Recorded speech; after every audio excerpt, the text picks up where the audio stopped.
বিশ্বকাপের ফাইনালের মঞ্চে ফাইনাল লড়াইয়ের অপেক্ষায় দুই দল আর্জেন্টিনা এবং স্পেন। তবে এখন পর্যন্ত তাদের লড়াইটা কেমন হয়েছে ওয়ার্ল্ড কাপে, আমরা বিশ্বকাপে দুই দলের স্ট্যাট যদি দেখি যে কেমন পারফরমেন্স করে এলো, কিছুটা কম্পেয়ার আমরা ফাইনাল মঞ্চে মাঠে নামার আগে সেটা দেখতেই পারি। যদিও ফাইনাল ম্যাচের হিসাব নিকাশ একেবারেই নিশ্চয়ই ফাইনাল ম্যাচের মতো, তবুও 7টা করে ম্যাচ যেহেতু হয়েছে এখন পর্যন্ত, যেখানে 19টা গোল আর্জেন্টিনা করেছে, 13টা স্পেন। তবে 2.7 যদি গোল গড় হয় আর্জেন্টিনার, 1.9 স্পেনের।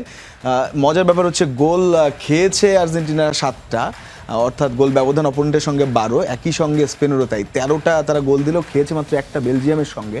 গোলবারটা উনয় সিমনের অত্যন্ত অক্ষত ছিল অনেক লম্বা সময়, এবং বল পজিশনে 60.9 আর্জেন্টিনার, 63.7 স্পেন। সুতরাং কাছাকাছি মানের আসলে কোয়ালিটি যদি আপনি বলেন, বা ওভারঅল গোল করার দিক দিয়ে অনেক এগিয়ে আছে, কিন্তু আবার গোল খাওয়ার দিক দিয়ে তাদের থেকে বেশি। আসলে এখন ফাইনাল ম্যাচে আপনি এগুলো কাউন্ট করবেন।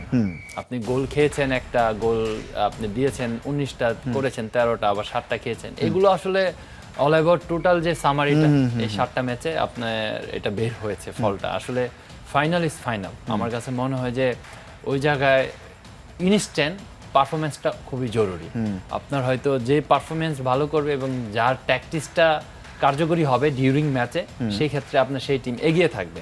এবং একটা নার্ভের ব্যাপার আছে। আপনি ফাইনাল হয়তো বা তারা ইউরো কাপের ফাইনাল খেলেছে, এবং আর্জেন্টিনার ম্যাক্সিমাম টিম 17 জন প্লেয়ার লাস্ট ওয়ার্ল্ড কাপের ফাইনালিস্টের প্লেয়ার। আপনি বলেন একটা নার্ভের ব্যাপার আছে, নার্ভ, টাইমিং সবকিছু মিলিয়েই তো ফুটবল।